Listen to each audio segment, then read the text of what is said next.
Doctor Amarjeet Singh ji ਜਿਹੜੇ कि Washington DC तो ਹਨ ਹਿਊਮਨ ਰਾਈਟਸ ਦਾ ਕੰਮ ਕਰਦੇ ਹਨ, ਸਿੱਖ ਕੌਮ ਦੀ ਬੁਲੰਦ ਆਵਾਜ਼ ਕਰਦੇ ਹਨ। ਮੈਂ ਉਹਨਾਂ ਨੂੰ ਬੇਨਤੀ ਕਰਾਂਗਾ ਕਿ ਉਹ ਵੀ 5 ਮਿੰਟ ਵਾਸਤੇ ਤੁਹਾਡੇ ਸੰਗਤਾਂ ਦੇ ਦਰਸ਼ਨ ਕਰਨ, ਕਿਉਂਕਿ ਟਾਈਮ ਦੀ ਬੜੀ ਕਿੱਲਤ ਹੈ। ਸਾਰੇ ਮੇਰੇ ਵੀਰਾਂ ਨੂੰ ਅਸੀਂ ਟਾਈਮ ਦੇਣਾ ਚਾਹੁੰਦੇ ਹਾਂ, ਇਸ ਕਰਕੇ ਸਾਰਿਆਂ ਨੂੰ ਬੇਨਤੀ ਆ ਕਿ ਜਿੰਨਾ ਟਾਈਮ ਦਿੱਤਾ ਜਾਂਦਾ ਪਲੀਜ਼ ਉਹਦੇ ਵਿੱਚ ਰਹੋ। ਵਾਹਿਗੁਰੂ ਜੀ ਕਾ ਖਾਲਸਾ, ਵਾਹਿਗੁਰੂ ਜੀ ਕੀ ਫਤਿਹ। ਡਾਕਟਰ ਅਮਰਜੀਤ ਸਿੰਘ ਜੀ।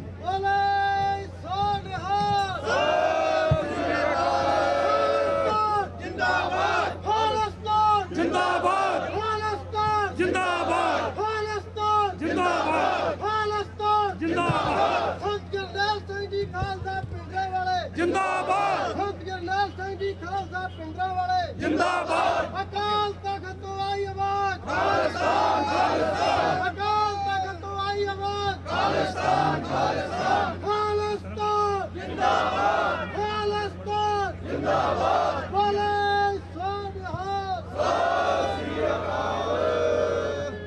एवें भरम है साडे कातलां नूं, एवें भरम है साडे कातलां नूं।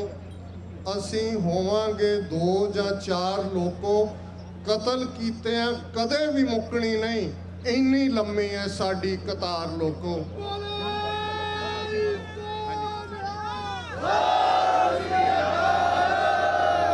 वाहिगुरू जी का खालसा, वाहिगुरू जी की फतेह। अज यूनाइटेड नेशंस के सामने 193 झंडियां की छां थले खालिस्तान की आवाज़ बुलंद कर रहे गुरु के सपुत्र सपुत्रियों।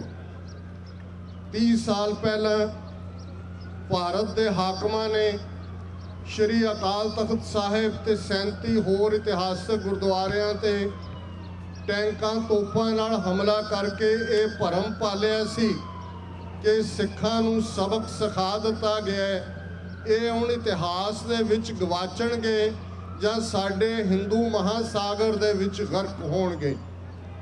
30 साल बाद एक तो बाद एक जेनोसाइडल पॉलिसी दे बावजूद एक तो बाद एक दिल्ली दे तख्त वालों कढ़े गए अपने पत्थे जो हथियार दे बावजूद अज श्री अकाल तख्त साहिब तो लैके न्यूयॉर्क दे इस UN हैडकुआर्टर तक 30 मिलियन सिख कौम ये स्नेहा स्पष्टता दे नाल दे रही है कि सिख कौम अपने कौमी घर खालिस्तान नूं हासिल करन दे लई दृढ़ है।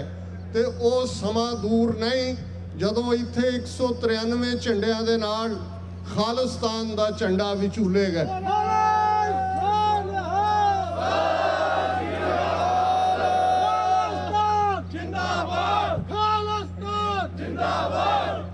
सिक्स फॉर जस्टिस जथेबंदी वधाई दी पात्र है कि उन्होंने सानू सब नू ये प्लेटफॉर्म मुहैया किते और जिवें तुसी दूर दुराडियों हुम हुमा के उत्साह नाल आए हो। मैं हमेशा अपनियां लिखतां दे विच अपनियां प्रेजेंटेशनस दे विच डायस्पोरा सिखां दी गल करदे कि भारत दे नक्शे दी कैद तो बाहर अज 3.5 तो 4 मिलियन सिख वसदे ने, जिन्हां ने अपनी ज़मीर बादल क्या वांग और उस दे अगों रखे गए मक्कड़ वांग बेची नहीं हुई दिल्ली दे हाकमां दे सामने। तुसीं अज दीयां खबरां देखियां होणगीआं कि किवें 6 तरीक दे अकाल तख्त साहिब दे समागम तो पहला ही जथेदार अकाल तख्त ने यह कहना शुरू किया सी कि इस समागम नूं सिर्फ धार्मिक रखा जाए, कोई सियासी गल ना होए, कोई पोलिटिकल प्लेटफॉर्म ना होए। मैं समझदा 4 सदियां पहला दिल्ली तख्त तो 2 फुट उच्चा तख्त जिसका पहला हुक्मनामा वधिया जवानी, वधिया घोड़ा, वधिया शस्त्र ते पहली ढाडी वार जिहड़ी भाई नथे ते अब्दुल्ले ने गायन की, वो स्पष्टता नाल सुनेहा दे रही है अज भी कि अकाल तख्त का मतलब की है। उस वार दे शब्द सन, उस 2 तलवारी बधियां, एक मीरी दी, एक पीरी दी, एक अजमत दी, एक राज दी, एक राखी करे वजीर दी, पग तेरी की जहांगीर दी। अज उससे अकाल तख्त नूं 30 साल पहला दुश्मन ने तो रबल बना के समझे कि अकाल तख्त की स्पिरिट नूं खत्म कर दिता गया है।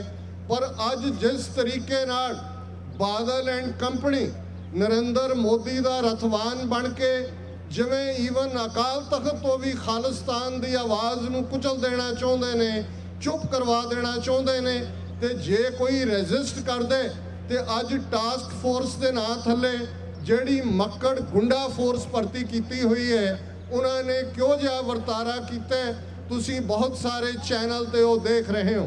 और इस दे नाल ये सुनेहा बराबरी नाल 13-14 हज़ार मील दूर तो जा रहे हैं कि बेशक साडे आपसी मतभेद हो सकते ने, बेशक साडे आपसी तकरार हो सकते ने, पर कौम की सॉवरनिटी, कौम की बादशाहत, कौम की आज़ादी, कौम का घर खालिस्तान, इस बारे समुची सिख कौम एक प्लेटफॉर्म ते इकट्ठी है और बुलंद आवाज़ दे विच सुनिया जा रहा है। मैं समा ज़्यादा नहीं लवांगा, प्रबंधकों दियां भी कंपलशनस हुंदियां ने, जेड़े तुसी दूर दुराडेओ आए हो तुहाडे सब नुमाइंदियां नूं उन्हां ने रैकगनाइज करना है। गल तां इक्को ही है और कदे बुल्ले शाह ने कहा सी गल एक नुकते ते मुकदी है, ते वो नुकता खालिस्तान की गल है, आज़ादी की गल है, प्रभु सत्ता की गल है, बादशाहत की गल है। दरियाए जमुना तो वाघा तक एक आज़ाद प्रभु सत्ता संपन्न देश।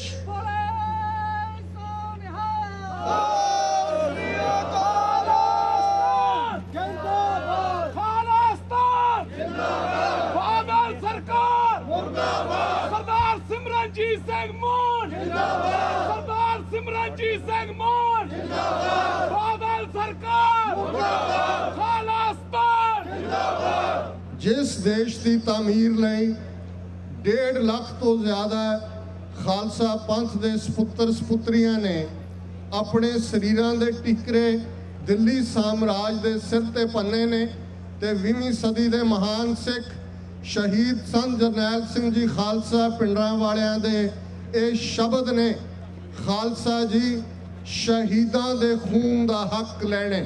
ते ये गल जाहिर रहे कि शहीदां दे खून का हक खालिस्तान की प्राप्ति नाल जुड़िया होया है। जदों तक साडी मंजिले मकसूद खालिस्तान हासिल नहीं हुंदी, कौम का हर सपुत्र सपुत्री, हर बच्चा बच्ची दो वेले की अरदास जिथे राज करेगा खालसा पढ़ दे उत्थे राज करेगा खालसा। का मतलब खालिस्तान अपने दिल के अंदर वसा के इस की प्राप्ति लई अपना बनदा योगदान पाइए। क्लोजिंग कमेंट के तौर पर 5 बुलंद नारे खालिस्तान दे। अकाल तख्त साडा मरकज़ है, अकाल तख्त मीरी पीरी का वो केंद्र है। अकाल तख्त जिथे 26 जनवरी 1986 के सरबत खालसा वालों थापी बाबा गुरबचन सिंह मानोचाल की अगवाई हेठली पंथक कमेटी ने 29 अप्रैल 1986 को खालिस्तान का ऐलाननामा जारी किया सी। इस अपने निशाने दे लई इसका ना ही प्रभु सत्ता है, यही सावरनिटी है, यही बादशाहत है। सो 5 बुलंद नारे तुसी सारे आए हो दूर दराडे हो, जे बेशक तुसी किते भी जिथे तक आवाज़ तुहानू सुनती है 2 मिनट लई गल्लां बंद करके अकाल तख्त नूं अपने ध्यान च लियाओ। उस खंडरात बना दिते गए अकाल तख्त नूं ते उस अकाल तख्त दे रूबरू रहिंदे शहीदियां पाउण वाले संत जरनैल सिंह जी खालसा पिंडरांवाले, जनरल सुबेग सिंह, भाई अमरीक सिंह ते उन्हां दे दर्जनां साथी सिंघां नूं अपने मन दियां यादां विच लियाओ ते बुलंद आवाज विच 5 नारे।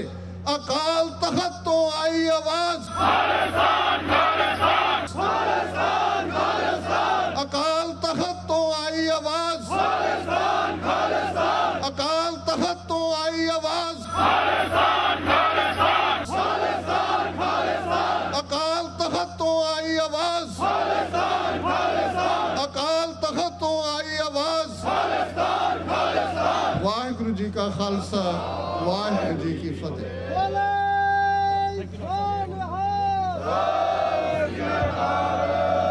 इस साल सिख कौम के महान बुलारे, पंथक बुलारे जिहड़े थां थां ते अपनी कौम की आवाज़ बुलंद करते आ रहे हैं, मैं इन्हां दा धन्नवाद करदा हाँ डॉक्टर अमरजीत सिंह जी का।